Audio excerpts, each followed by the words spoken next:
when you have armed citizenry and they try to do evil, they get shot quickly. They get punished fast. My name is Hyungjin Sean Moon, known as also Pastor Sean, or known as also Second King. My father is the Reverend Sun Myung Moon, who believes is the Lord of the Second Advent, and he has created a kingship line, of which I am his appointed heir and successor. The Bible is very clear in showing that Christ requires us to be judges over the nation, judges of the wicked, to rule with the rod of iron. I convey the message from the Second King about the Lord of Iron, but their reaction is, you're so wicked and you're in a cult. Are you trying to appeal to all the pro-gun people of America? I'm not telling you how to do your job, but it seems like a massive opportunity for your church. To be a king, you're going to have territory, and you better have a means to keep that territory. Pastor Sean, and God working through him, he's taking the providence of God forward. In the scripture, it says, thy kingdom come on earth as it is in heaven. Now, that on earth is literal, okay?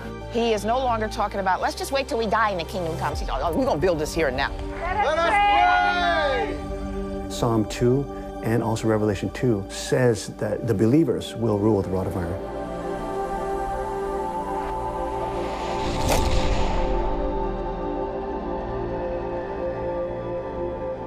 It's 2018, and we seem no closer to understanding the meaning of life. If anything, it can feel like we're further away than ever.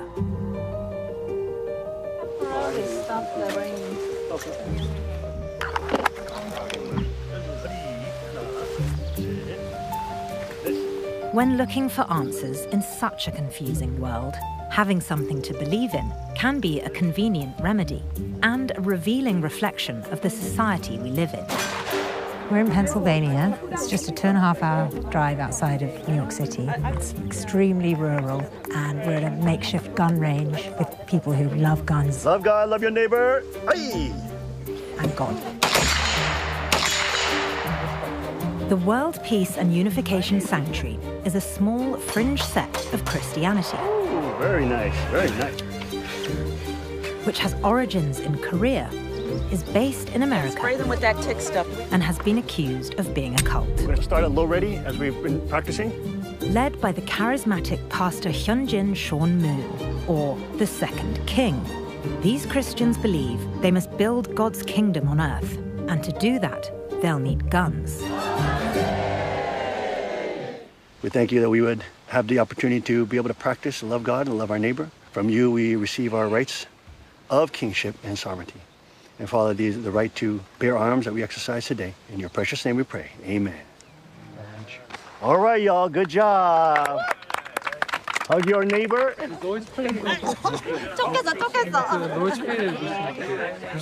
long have you been with the church? My parents, were part of the church, and so I grew up kind of like in the faith. But my family has always been into like the Second Amendment and hunting, so that's been part of my life this whole time. We're gonna have to stop.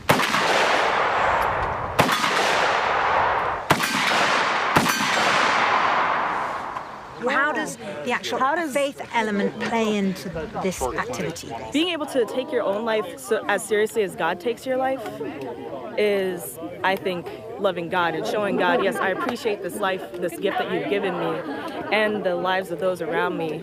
And I want to take your work seriously, so I'm not going to just be stopped by some crazy dude who is trying to hurt me. I consider this an honor to be able to train in this way. This is the Peace Kingdom Police, Peace Kingdom Corps. And our motto is love God, love your neighbor. As a Christian community, we're not naive about what evil intent Satan has in for us. I think a lot of people think that because we have guns and we like guns, we're going to go out looking for trouble, like some vigilante. There's nothing further from the truth. I would just as soon be left alone. But if somebody's going to come in my house to rape and kill my children, I'm sorry, all bets are off. And I dare say, I think you think the same way. If it was your mother, your sister, your brother, or your father. I mean, come on. Let's realize we have to understand that there's evil in the world. The police can't always be there. And in many cases, like it was in Parkland, Florida, they just did not do a thing about it. You had a kid in there going around mowing kids down. With one of these, yeah. With one of these. So what do? We accuse this. What about the sheriff who should have gone in there and stopped it when he had the power to do so? Please. Until recently, the Unification Sanctuary had kept a fairly low profile. Then, in February 2018, the church made national news with a blessing ceremony where the congregation carried AR-15s, just 2 weeks after the Parkland school shooting, which triggered mass gun reform protests across the country. The ceremony drew widespread criticism for its timing during what felt like such a consequential period of America's gun debate. All that weapon is good for, mass killing, and you want to bless it? Shame on you. So where did this right-wing, Second Amendment-loving church with its devoted following and young leader even come from? It's really the crack of dawn here. We're on our way to Pastor Sean's house because at 5 a.m. he begins recording his weekly outreach broadcast called The King's Report. We weren't allowed to know Pastor Sean's address, so one of his inner circle drove us up into the hills. Thank you, Regis. Very good driver. We're just arriving at Pastor Sean's property, where he lives with his beautiful wife. And he's got a pretty money view. Apparently from his patio, he can see 3 states, Pennsylvania, New York, and New Jersey. There's like this hand-painted sign by the front door that says, the Father, the Son, and the Holy Spirit. Those are the people who obviously finance the house. Look at his Jeep. The church even has its own unique camo print that was designed for them. It's made up of crowns and silhouettes of AR-15s. And this is the crest of the church. It's got 2 crossed rifles and a sword and some crowns. We weren't allowed to know his address. Now that I'm here, I'm going to drop a pin and screenshot it. No, I'm joking.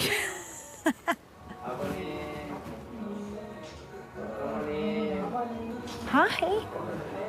Everyone looks so nice in their crowns. We arrived bleary-eyed before breakfast to a room of people wearing crowns, gathered around a podcast live stream of another man in a crown recording in the other room. Pastor Sean is only in his late 30s and studied religion at Harvard. It's all a socialism, communism gospel. Nice Jesus language and biblical language, but really what they're teaching is socialism and worship of the state. Now he's going into the world news. He'll go into what he calls political Satanism, how Satan is working in the world to destroy sovereignty, destroy God's kingdom, and then the counter-proposal of how to build God's kingdom. Today, the featured guest was a man named Andrew Hallinan, the owner of Florida Gun Supply, who in 2015 controversially declared his store to be a Muslim-free zone. Well, it is a crazy time, man. I put a sign outside my door that said Muslim-free zone. Oh. I mean, it went absolutely viral. And I got sued in federal court for, okay. So that's the big problem of gun control, is that when you look at the history, you've got registration, which leads to confiscation, which leads to genocide. Every time in history, period. I mean, that is such a critical element in understanding firearms, is it not?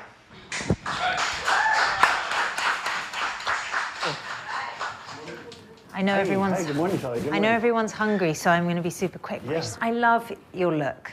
Oh, it's very memorable. It's a little wacky. Some days wacky, but... But you've got to attract the attention. Well, yeah, this is a eBay suit that we got, and it's kind of a fun way to, talk about serious issues. This is on our table, of course. The crowns and rod of iron is the 2 main biblical accoutrements of the citizens of God's kingdom in the Bible. Right. So we have those prominently displayed. But I think one of the key scriptures on God's side is the crown. That's in Revelation 3:11. The Bible says, "Let no man take thy crown." So we see that the faithful who are overcoming with Christ are given crowns of sovereignty and royalty. And then we also see that they're given another accoutrement, which is the rod of iron. I think exemplified strongest in Psalm 2 and Revelation 2, where it says, "They will rule with the rod of iron, and they will break nations into shivers." So it has tremendous power in the hands of the couriers of Christ to even take down nations. The adoption of guns within the church is new.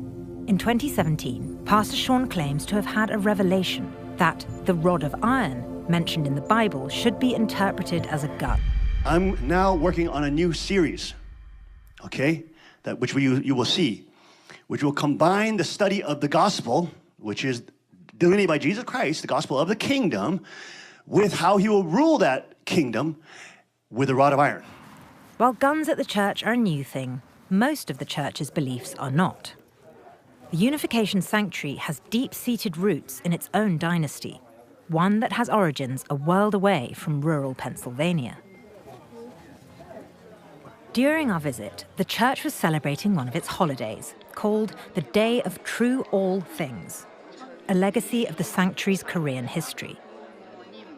We now begin the ceremonies to commemorate the 56th day of True All Things. So, 둘러리들이 입장하겠습니다. 둘러리 입장. The attendants will now enter.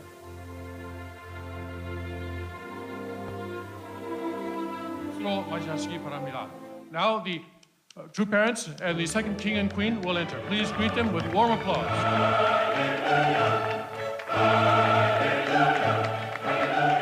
The second king is carrying the robes and crown of our true parent, Sung Myung-moon, the returning Christ.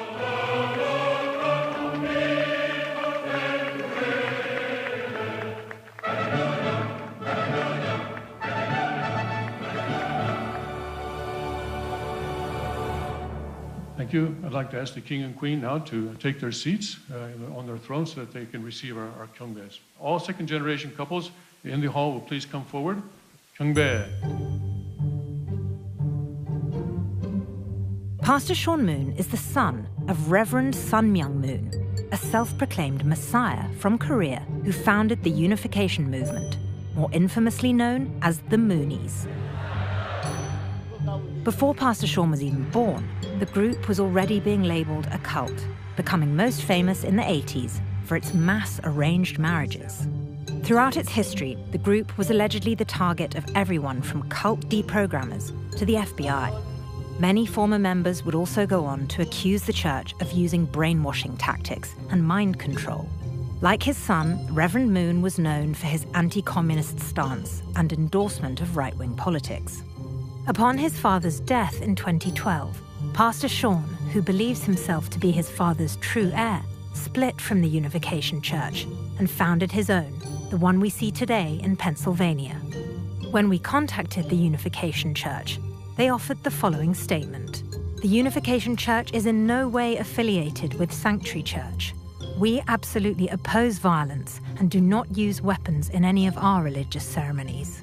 Even so, much of Pastor Sean's congregation is made up of longtime followers of his father, who were placed in arranged marriages by him, and who've moved to Pennsylvania to be closer to the new church. Happy today, I'm to all things to you. Happy day to all things to you. Happy day to all things to you. Happy day to all things to you.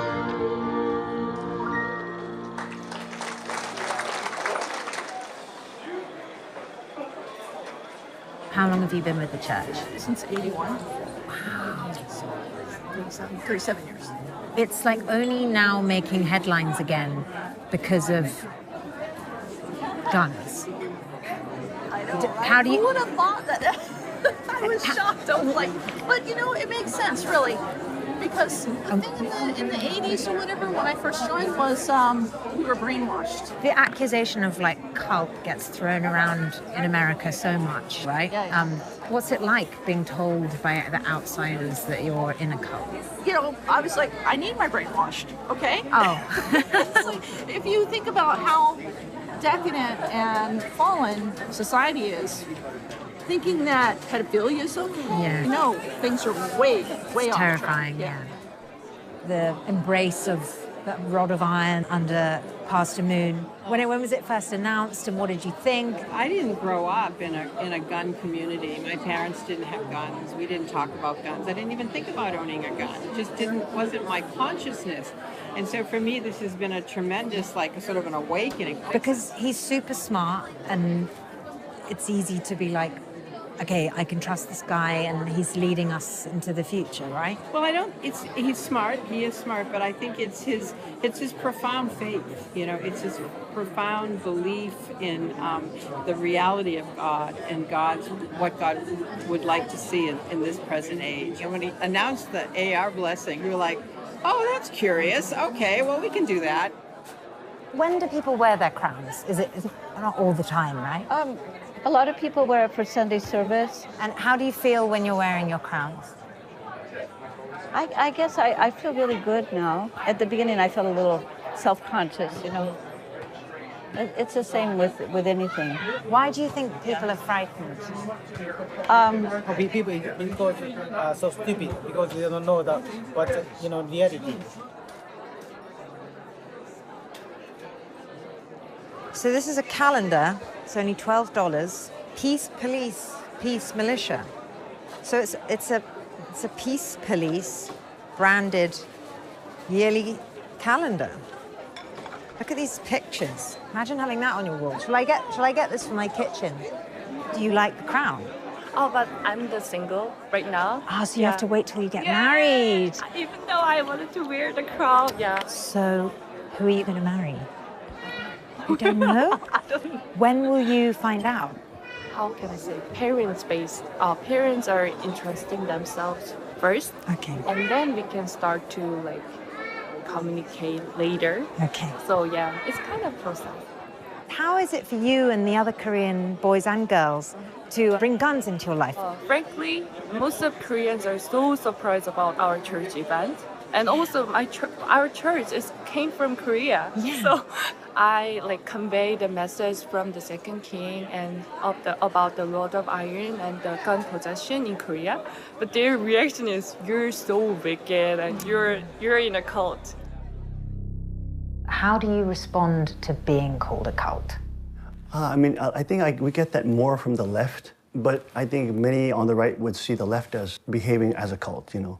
Educators on the left or many people who are put through the sort of government schooling have a lot of cognitive dissonance when they have to interpret new data that opposes their, set of values. Many people have analyzed that as a sort of a new religion that is being pushed on young people. It's devoid of God, but sort of the state has become the new God. When people call us a cult or things like that, that's what they call early Christianity. They called almost all forms of religion that. I would say, please be careful of statism. That's also a cult, The voice of gun reform is so loud at the moment. You've got protests all around the country, and you've literally got young people standing up and begging the government, please do something. Every day that goes by, you're just endorsing more innocent deaths.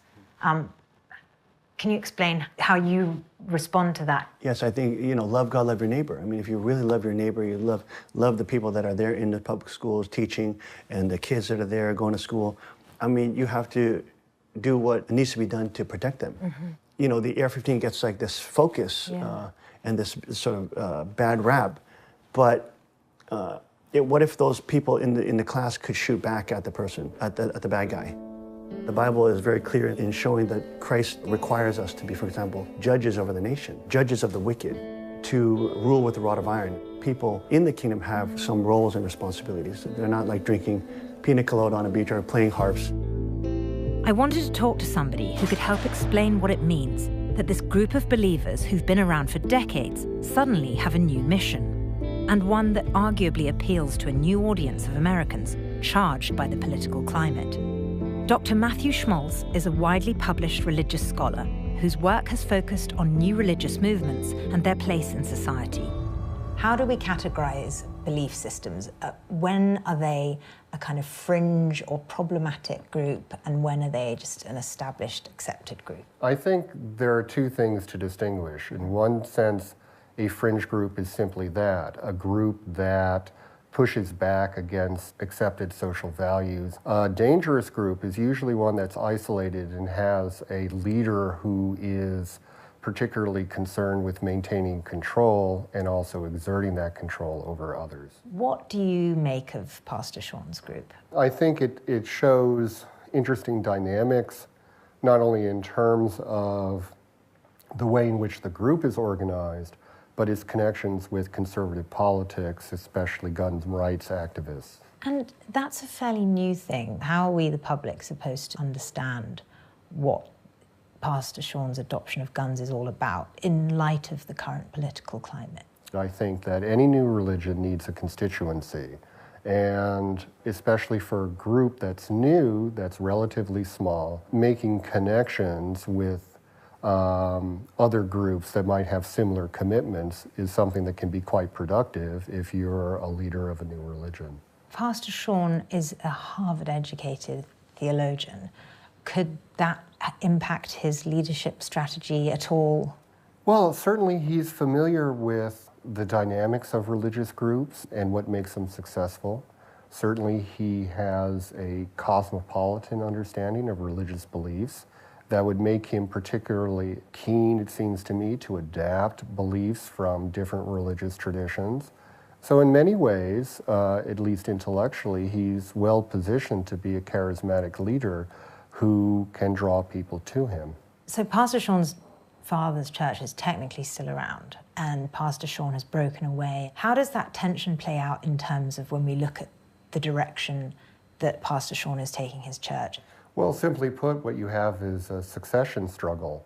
Who has the most legitimate claim to the legacy of Reverend Moon? And certainly adopting extreme or publicly noticeable and controversial rituals or beliefs is one way of attracting attention, and certainly grafting onto contemporary right-wing movements is a way of adding a kind of gravity and weight to what is, it seems to me right now, a very small movement. With many alt-right organizations, there is a sense of impending doom, or a sense that society really needs to be remade or returned to its pristine or relatively pristine origins, at least in the minds of some of these people. So there is a great deal of social unease that provides fuel for these kinds of movements and allows them to join together, at least tactically, if not strategically.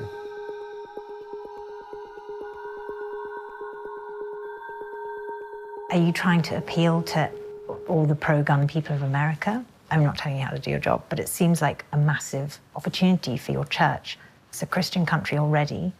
You're speaking their language in a time when the Second Amendment is highly politicized more than ever. I think we're definitely making networks. You know, we've connected with a lot of folks, a lot of the stars in the gun community we've connected with.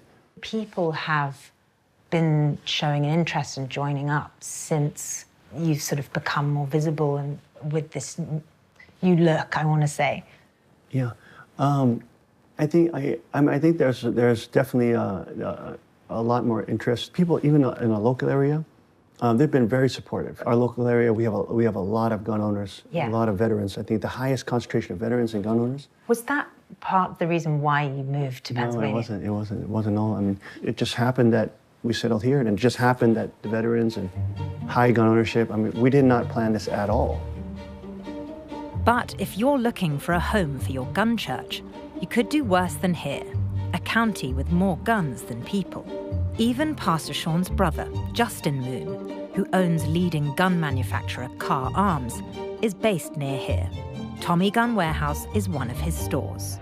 I'm at the book signing of Pastor Sean's new book, Rod of Iron Kingdom. It's taking place in his brother's gun store. And there's a huge line of people coming to get their book signed by the man himself.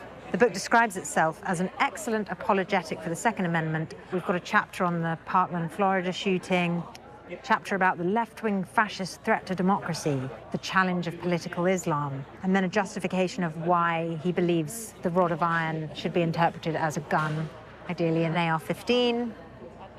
There's a lot of people here keen to get their book signed. This book is very important, but I'm going to say actually it is dynamite because it exposes the leftist, media, government, higher education collusion to undermine our freedom. The author of The Rod of Iron Kingdom and Reverend Hyunjin Sean Moon. We're in the business of coronating kings and queens, so we're so grateful that all the kings and queens of the kingdom are out, and the rod of iron commonly is seen as a very powerful tool that will bring about almost a dictatorial Christian reign. But we don't, when you look at the scripture closely and you do a close analysis, you will see that in the original Greek, it means to defend, it means shepherding, it means protecting. Our rights don't come from government come from some bureaucracy. They come from Almighty God, and that's why they're inalienable. So grateful that all of you came out today, and of course we're very honored and blessed to be here with you all. So thank you so much for coming out. Thank you. Do you feel like at this time with the rod of iron discussion, the church actually finally has a chance to break out and start growing? Well, Pastor Sean and God working through him, he's taking the providence of God forward. Right. Okay? He is no longer talking about, let's just wait till we die and the kingdom comes. He's like, oh, we're going to build this here and now. Because in the scripture it says, you know, thy kingdom come on earth as it is in heaven. Now that on earth is literal, okay? So we have to think about how we're going to structure this kingdom. Yeah. Okay? Now to be a king, you're going to have territory, and you better have a means to keep that territory. We've been invited to a barbecue of the Unification Sanctuary Church. The barbecue is popping off. I'm looking forward to eating some unification sausages. In the spirit of loving thy neighbour, we brought an offering of burgers. Should we go up here and present our meat? The barbecue was a celebration for the launch of Pastor Sean's book. Hi! Hello. And what many see as a new era for the church and its teachings. Let us pray! We are so grateful to be out here in the beautiful nature. We are so grateful to have the leadership of our second king. And we are so grateful that you have shown us so much love. A day of victory for the Rod of Iron ministry and the celebration of the publishing of the book. We pray these things together in all our family names. Adieu. And amen.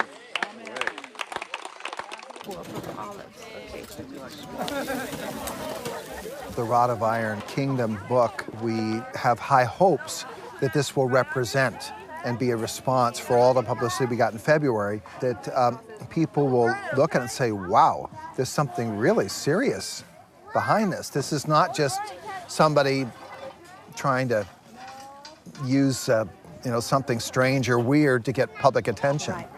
What Pastor Sean has explained to us is that in any population, 8 to 10% are psychopaths or sociopaths. We're going to have these people. It happens genetically. I don't know why it happens. God knows. I have to pray about that. I have no idea why that happens, but it happens. Have you had more people wanting to come and be part of the church? Yes. Does it bother any of you that it's because of the Second Amendment debate that's raging in this country?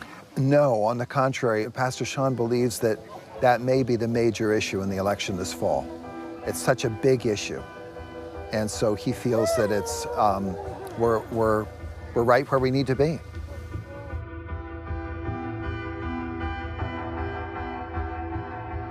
That's a glad message. It's a glad tiding when we can see into the future of the kingdom where the wolves and the predators cannot succeed, and that they will be punished quickly and justice will be served quickly. And of course, that's what happens when you have an armed citizenry and they try to do evil. They get shot quickly. They get punished fast. Concealed carry holders have the lowest crime rate out of any population in the United States, including police officers. But yet, the left says, you're the dangerous ones, you're the Nazis, you're the white supremacists, even though half of you, or 90% of you are not white. They say, I'm white supremacist. You see, have you seen my complexion? At times, Pastor Sean's anti-state, pro-sovereignty rhetoric feels better suited to a political rally than a church. The day I attended his sermon, he preached about the evils of everything from Hillary Clinton to brainwashed public school-educated, liberal indoctrinated cultural Marxists. So when you see brainwashed public school-educated, liberal indoctrinated cultural Marxists that come out of universities, think they're smart, have useless degrees, and they wear Mao Zedong shirts, forgive me if we're a little upset. What would you say to onlookers who are unnerved by this group carrying guns into church? Learn about the belief system of a group before you judge. Now, that doesn't mean that we can't debate whether or not certain forms of religion are healthy or unhealthy, more rational or less rational. We can talk about all that, But we can only do that in an intelligent way when we take people at their word and at least treat these beliefs with the seriousness that their actual adherents treat them. We're sovereign individuals, co-heirs with Christ, kings and queens, and the kingdom of God. But it's not only, it can't only be verbal like that. It's got to be backed up with the crown of sovereignties and the rod of iron.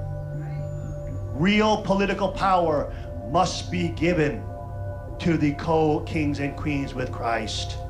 That's why it is a human right in the kingdom to have the rod of iron. Rod of iron in the hands of the co-heirs of Christ has tremendous power to even take down nations. I think that the very hard left that pushes, gun control and confiscation of AR-15s, I think they know the power of that rifle in the hands of 100 million people. It's quite a force to deal with. For the kingship of God, for the kingdom of God.